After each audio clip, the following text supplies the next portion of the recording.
I didn't expect my entire world to tilt in a single breath, but it did. Because there I was, standing in the doorway of my own home office, watching my entire family flip through the evidence folders I had arranged across the conference table like weapons laid out before battle. My mother's hands trembled.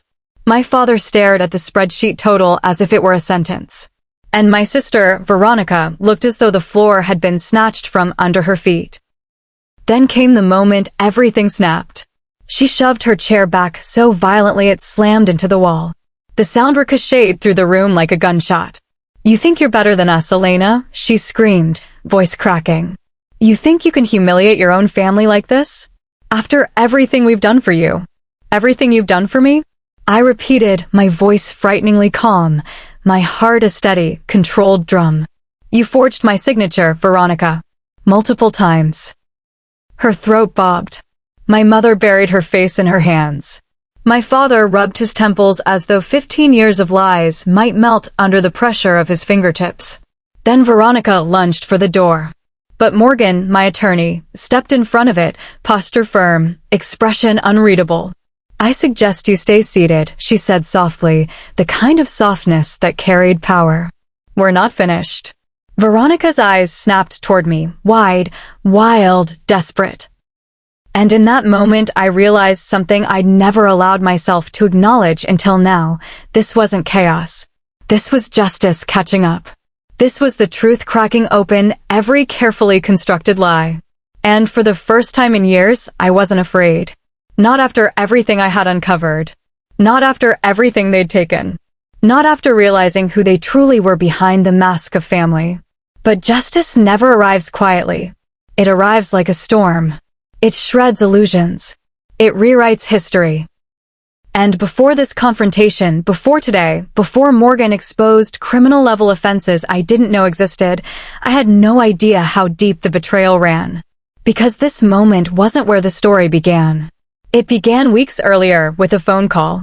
A single sentence that splintered the thin trust one still held. A call that revealed the first crack, the first shadow, the first truth that made everything else unravel. My phone had rung with the ringtone I reserved for my mother. An old folk song she used to hum on Sundays when we still pretended to be a functional family. I remember smiling faintly as I shifted my laptop, balancing work spreadsheets on my knees. "Elena, sweetheart, are you busy?" My mother's voice bubbled through the speaker. "Just finishing a client proposal," I said, minimizing the financial projections that had consumed my afternoon. "What's up?" She inhaled, preparing for one of her theatrical announcements. "Well, your sister just bought that stunning craftsman home in Willow Crest. You know, the one with the stone porch and those beautiful silver birch trees." My fingers froze. Willow Crest, the neighborhood where I had lost a bidding war months ago. Where homes cost more than I could justify even with all my work. Where people waited years for listings. "Veronica bought a house there?" I asked slowly. "Oh yes. They close next week. Isn't that wonderful? Your father and I are absolutely thrilled." Last time I checked, Veronica barely kept her part-time design job and maxed out her cards on spa weekends and party dresses. Something wasn't adding up. So I asked the question that made my mother hesitate just for half a second. "How did they afford it?" "Well, we helped her," she chirped. "We gave her $75,000 for the down payment. Anything for our baby girl." My chest tightened. "75,000, I repeated. "Yes, sweetheart. She needed it. And, well, you've always been so independent." Her voice softened in that patronizing way she'd perfected over the years. "We knew you didn't need help." Independent. The word they used like a compliment, but wielded like a punishment. Independent meant responsible enough to carry everyone's weight. Independent meant the one they turned to when bills couldn't be paid. Independent meant the one who could go without. Independent meant the one they drained. Before I could respond, another notification appeared at the top of my screen. Unusual account activity detected. Attempted access to closed joint account. My breath stopped. The joint account I had closed weeks earlier. The account they didn't know I closed. The account they had quietly siphoned money from under the excuse of family emergencies. "Elena? Are you still there?" my mother asked. I swallowed hard. "Yes." Something came up. I have to go. She sighed dramatically. Always working. That's our Elena. Don't forget Sunday brunch. I ended the call before she could hear the crack in my voice. Because in that moment, that precise moment, I understood something was wrong. Not surface level wrong. Not a misunderstanding. Not a single mistake. Something bigger. Deeper. Darker. A betrayal that didn't happen overnight, but had been carefully woven long before I ever realized I was trapped inside it. And I was about to learn just how far the people I loved were willing to go. And how long they'd been doing it. Sunday brunch at my parents' house always felt like a performance, matching smiles, polite laughter, carefully curated conversations, but that day, something in the air felt heavier, like the world around me was leaning in, waiting for a secret to expose itself. I arrived with a knot in my stomach, still thinking about the attempted account access and the $75,000 they'd gifted my sister without hesitation, without even mentioning it to me. I stepped onto the patio behind my parents' house, the scent of grilled vegetables and fresh herbs wafting through the air. Everyone was already seated, my parents at the center like royalty, Veronica and her husband Julian glowing with excitement, beaming as if they'd just won the lottery instead of, well, whatever their truth really was. Elena. Perfect timing, my mother chimed. Come take a picture of us. Of course. I was always the one behind the camera, always the one documenting moments I never truly felt part of. I lifted her phone and framed the shot. My father put an arm around Veronica. My mother smoothed her hair. Julian adjusted his sleeve as if preparing for a magazine cover. Their smiles stretched, practiced, and polished. Just one more, I murmured, snapping another photo. As I tapped the screen, a notification slid down an unread group message. The Whitmore family chat. A group chat I didn't know existed. My finger, acting faster than my brain, tapped it. What I saw stole the breath from my lungs. 3 years of messages. 3 years of conversations. 3 years of a family circle I had never been invited into. My father, closing tomorrow on the Willow Crest property. Finally beat those out-of-state buyers. My sister, they moved out last month. Perfect timing. My mother, remember we need to check Elena's old joint account before she notices. Julian, can you stop by the bank Tuesday? Veronica, little Miss Independent won't even realize. She's too busy with her consulting to check her statements. Julian, you guys are savage, LOL. My sister, family takes care of family. My hand nearly slipped, the phone almost falling from my grasp. Elena, sweetheart? Finished? My mother asked, smile bright, oblivious. I swallowed the rising heat in my chest, handed her the phone, and forced my voice steady. Perfect shots. I walked back to my seat, suddenly hyper-aware that they sat clustered together like a single unit, while my chair sat slightly apart, like an afterthought placed at the edge of the patio. They resumed their conversation without noticing the shift in my expression or the fact that my hands trembled. So, Veronica began, flipping her glossy hair over her shoulder. We're thinking of redoing the roof right away. The inspector said it could last another few years, but honestly, why wait? Copper accents. Architectural shingles. It's going to be stunning. Very expensive, Julian added, but his tone sounded proud, not worried. I sipped my water, buying myself time to breathe, to stop the anger from flooding out of me right there. That sounds like a significant investment. How are you planning to cover the cost? Veronica's smile faltered. My mother's eyes sharpened. My father's fork froze midair. Why are you always so aggressive? My mother asked, as if the word physically pained her.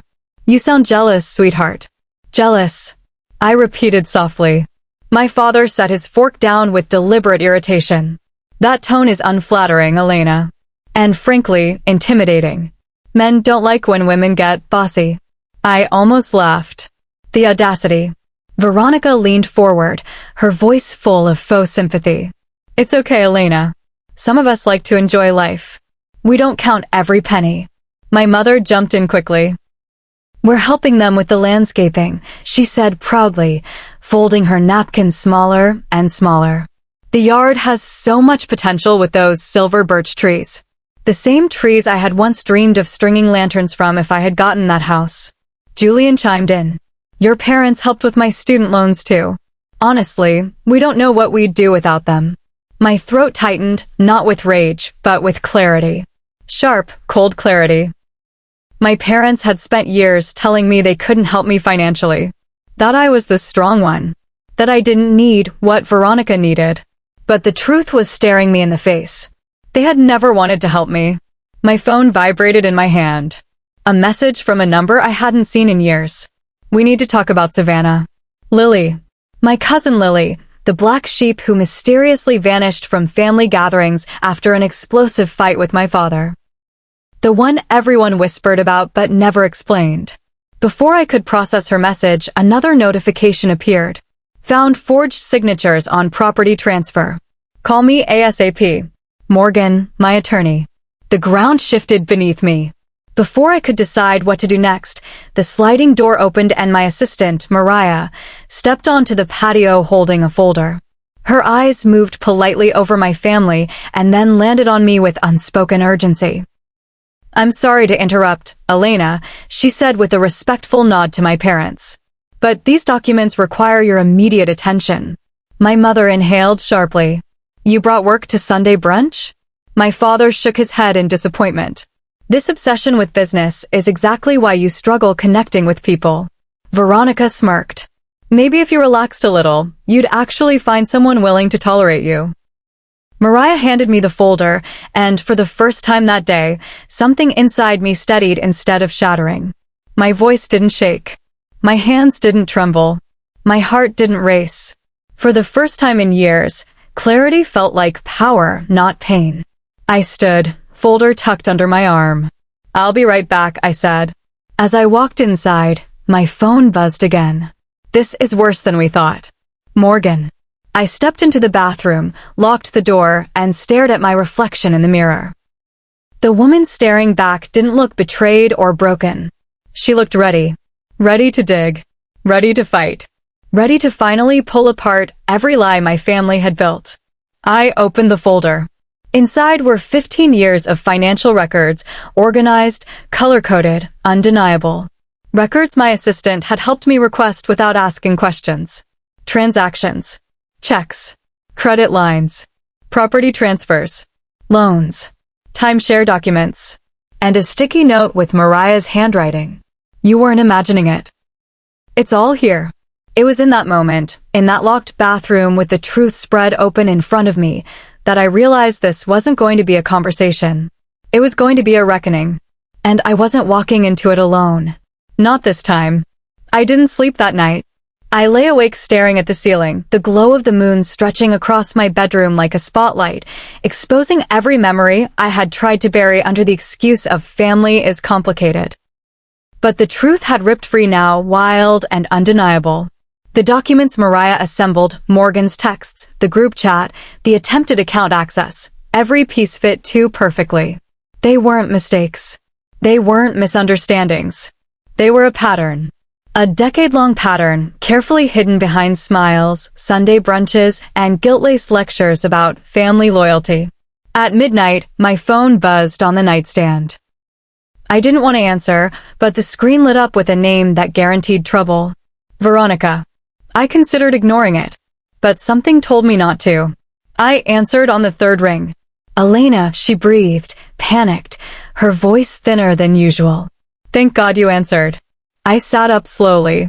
What's wrong? The house inspection, she said, her breath unsteady. They found water damage behind the bedroom wall. Black mold everywhere. Julian and I don't have the money to fix it. We need 42,000. Before Friday. 42,000. Of course. I pinched the bridge of my nose. Veronica, that's not a small amount. I know, she whispered, voice cracking in a way I'd once believed was genuine vulnerability. It's just, you have so much coming in from that new tech client. Mom said you could cover it temporarily. Just for a few weeks. There it was. I closed my eyes, letting the truth settle inside me like cement. They didn't call me because I was successful. They called me because they believed I was available to exploit. Have you asked Mom and Dad? I finally asked. A brief pause. She hesitated. I could hear her swallow.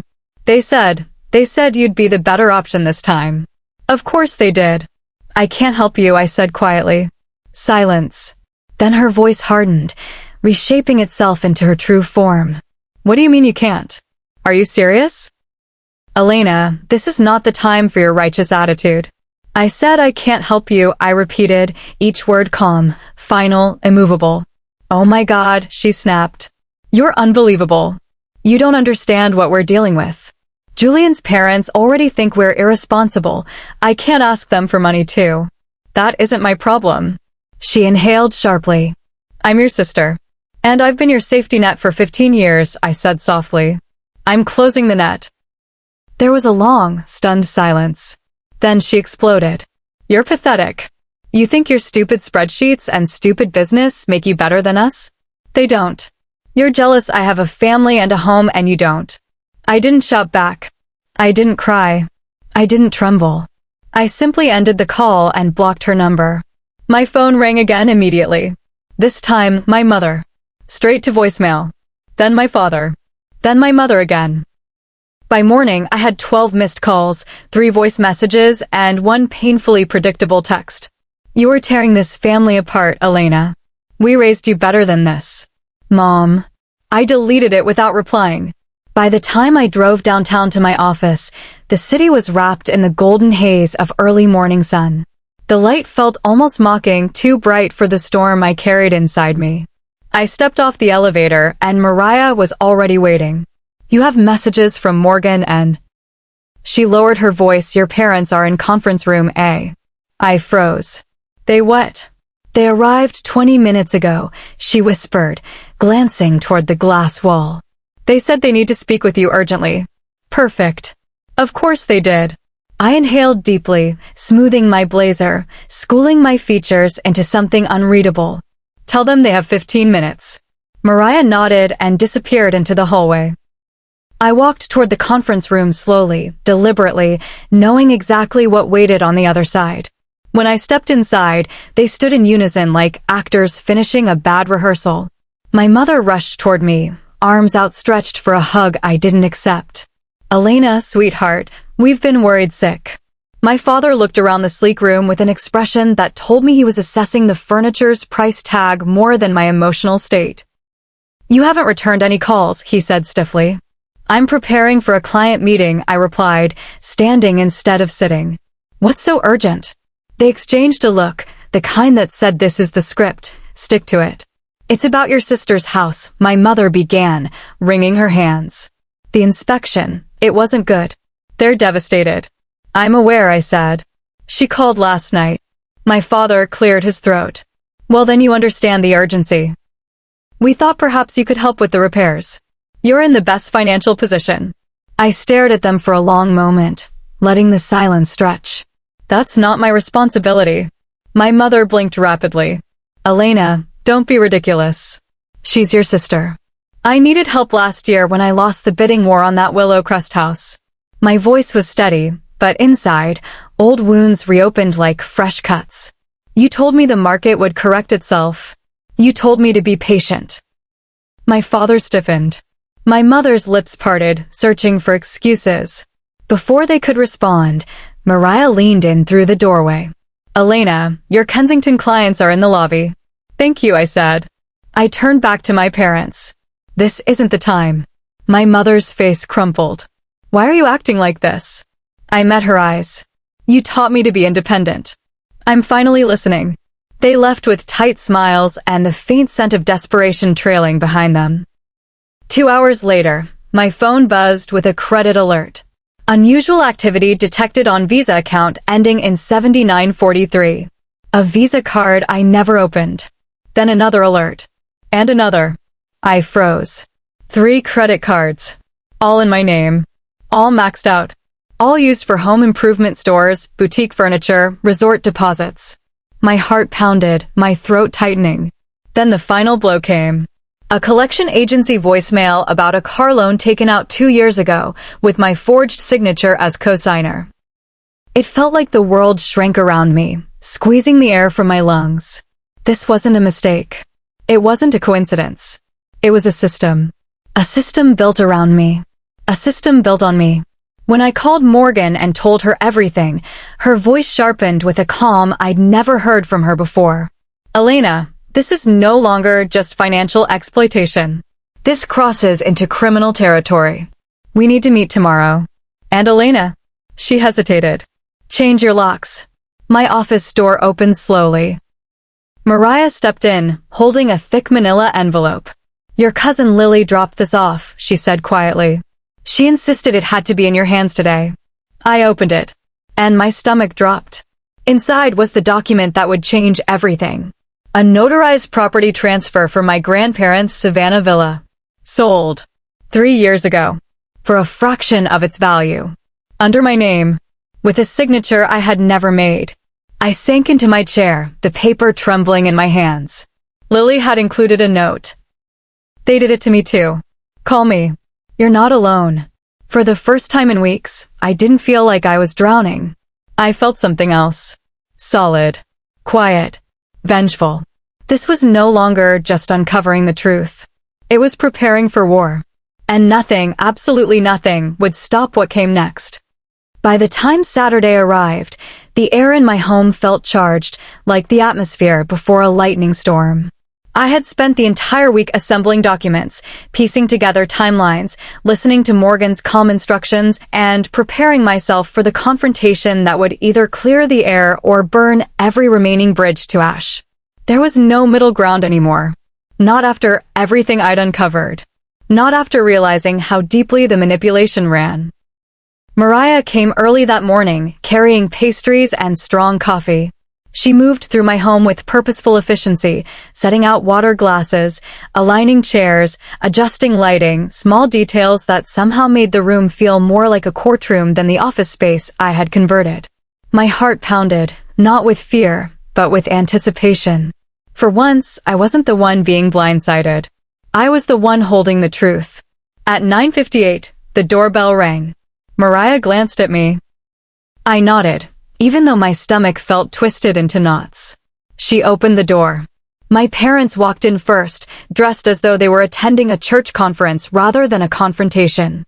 My mother wore pearls, the same ones she saved for important occasions. My father wore his navy blazer, shoulders stiff with pride and defensiveness. Behind them, Veronica stepped inside, eyes puffy, makeup carefully reapplied to hide the week's sleeplessness. Julian lingered behind her, his usual cocky confidence replaced by something tight and wary. Thank you all for coming, I said, standing tall at the head of the conference table. They looked around, surprised at the formality. The printed packets. The lawyer seated quietly at my right. The empty seat waiting for Lily across from me. The stack of envelopes aligned like a verdict. My mother attempted a smile, though her lips twitched oddly. Elena, dear, isn't this all a bit unnecessary? We're family. Veronica let out a shaky breath. Yeah, we could have just talked. Why bring lawyers into this? I didn't respond. I waited. Because I could feel the shift before I saw it, the moment the final piece of the truth arrived. The door opened again. Lily stepped inside. Her presence sucked the air from the room. My father stiffened so suddenly the chair beneath him almost scraped across the floor. My mother's face blanched. Veronica gaped at her as if she were seeing a ghost. Hello, everyone, Lily said, her voice smooth and steady. It's been a long time. My father sputtered, standing halfway. You weren't invited. No, she said, shrugging lightly. But Elena did. My father sank back into his seat, jaw locked. When Lily sat beside me, my mother finally realized this wasn't a casual conversation. This was an intervention with teeth. The kind you didn't walk away from unchanged. I opened the first folder and slid it across the table. I want to start with the accounts, I said evenly. My father's brows knit. Accounts? Mariah handed each of them a packet, the same documents I had stared at for days. The forged credit applications. The unauthorized withdrawals. The loan I had supposedly co-signed without my knowledge. My mother's fingers trembled as she flipped through the pages, her breath catching when she reached the highlighted total. I don't understand, she whispered. You do, I said quietly. You just didn't expect me to find out. I clicked a remote, and the screen on the wall flickered on, revealing security footage captured months earlier. My parents leaned forward as the image sharpened. Veronica, standing at the counter of First National Bank, presenting a driver's license. My driver's license. My father's hand flew to his mouth. My mother recoiled as if the screen had spit fire. Veronica's face drained of color. That's not, she stammered. Mariah pressed play. The audio filled the room. That's my sister, Veronica said on the recording, trying to mimic my tone. She asked me to handle her accounts while she's traveling. They all froze. My father shot her a horrified glare. Veronica, what did you? Oh, spare me, she snapped, turning her fury toward him. You told me to do it. You said Elena wouldn't notice. My mother gasped. Veronica. Morgan lifted a page. We also have evidence of multiple text messages directing her to access the accounts. My father gaped. I never. Yes, you did, Lily said softly, sliding a transcript across to him. You used the same excuses you used on me. My father scanned the paper, and I watched the moment reality sank in. The wrinkles around his eyes deepened. His posture deflated. His palms flattened on the table as if the wood itself could steady him. My mother turned to me slowly, eyes wide with horror.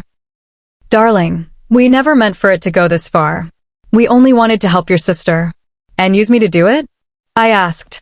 The silence that followed was thick and suffocating. It wasn't like that, she whispered.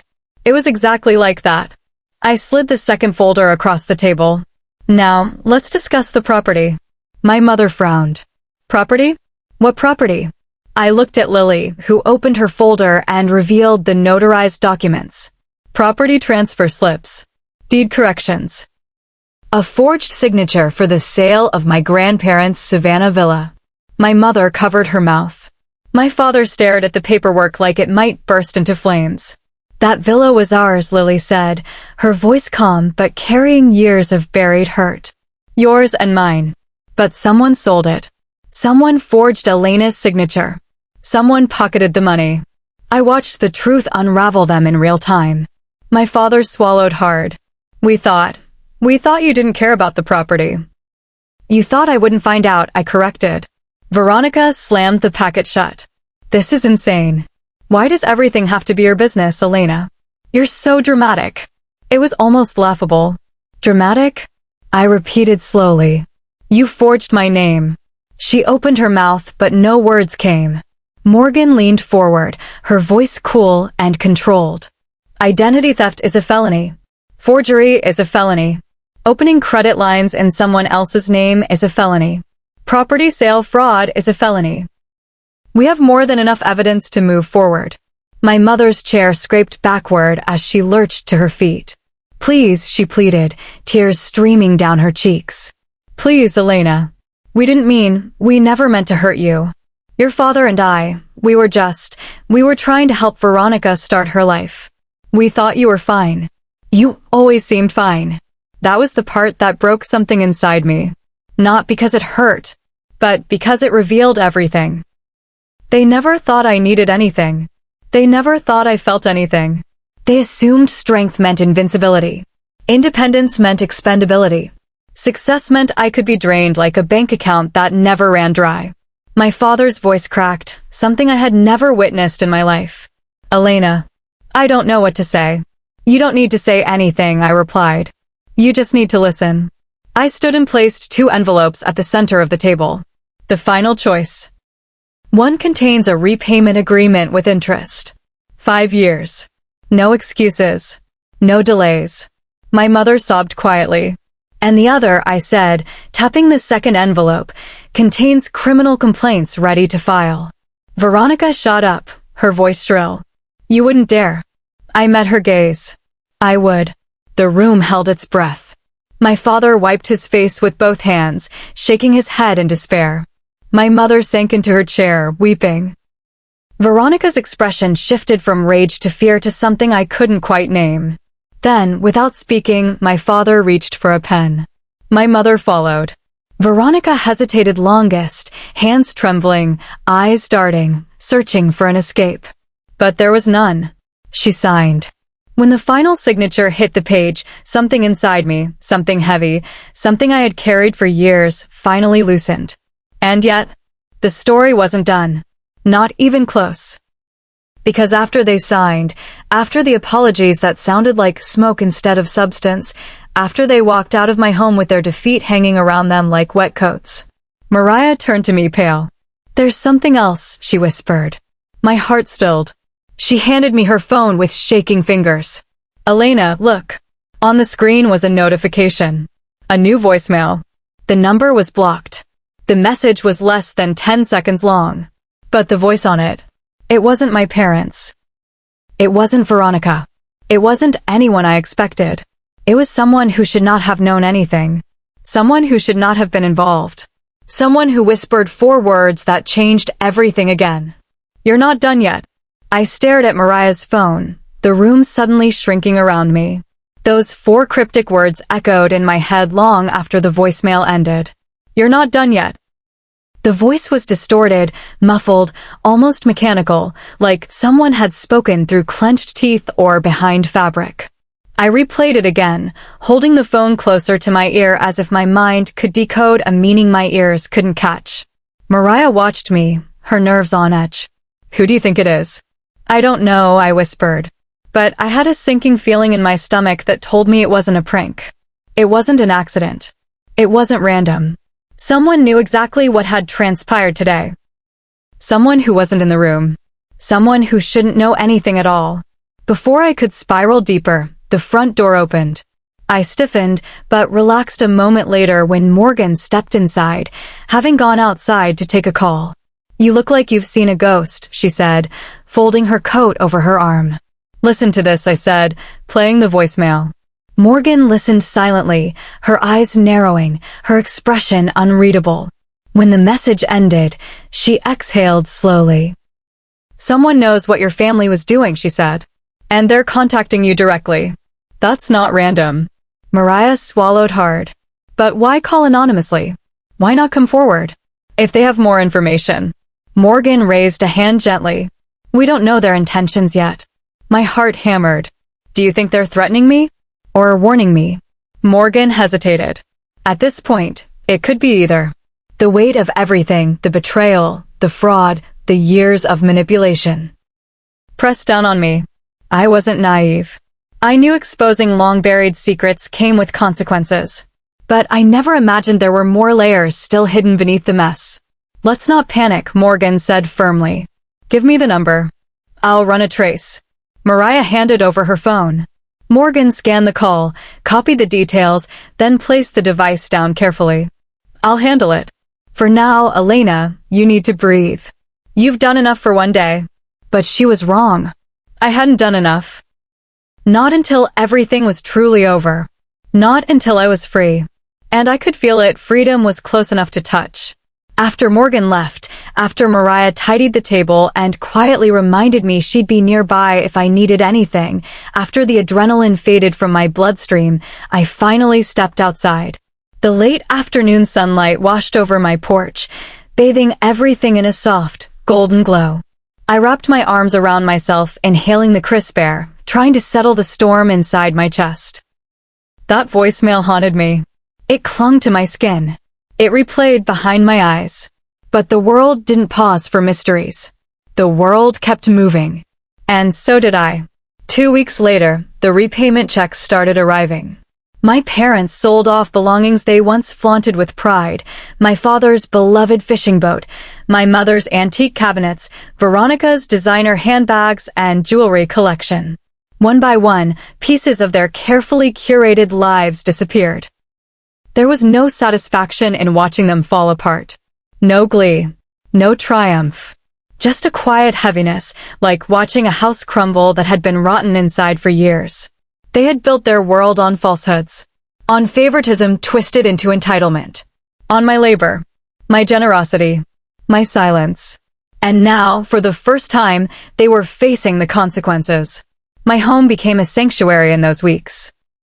I found myself sitting on the porch in the evenings, watching the lake in the distance shimmer as if reflecting parts of myself I had forgotten existed. Mariah visited often, bringing tea and updates.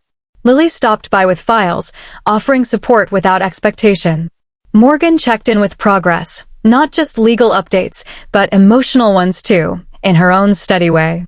They became my circle, my real family. The day I closed on the Willowcrest home, my Willowcrest home, I cried. Not out of sadness, but out of relief. Out of reclaiming something that should have always been within reach. The keys felt heavy and warm in my palm, as though the metal itself recognized the battle it took to earn them. No lenders. No cosigners. No strings. Just me. Standing in the doorway of the home I had once lost. The home my family had used to humiliate me. The home they never expected I could reclaim. The home I now owned in full. Later that evening, I hosted a small celebration.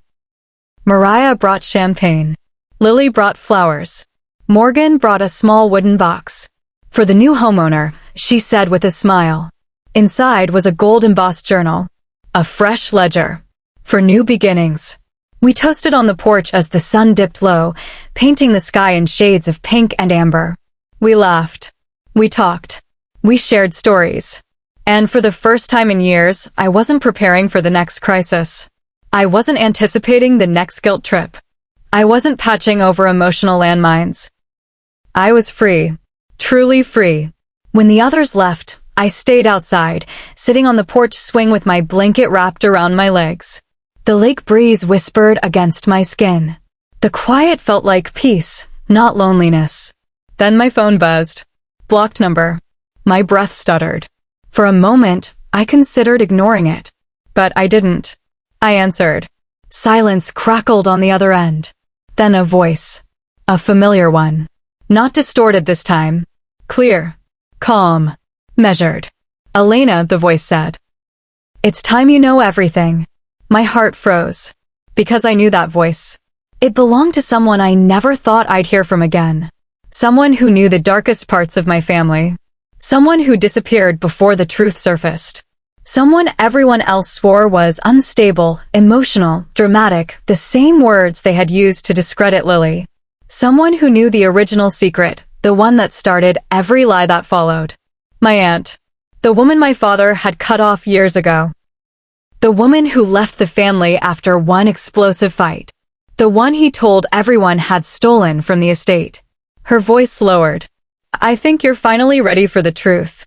My hand tightened around the phone. The wind stilled. The night held its breath. And just like that, I realized something chilling. The story wasn't ending. It was just beginning. But I wasn't the same Elena anymore. This time, I wasn't stepping into the dark alone.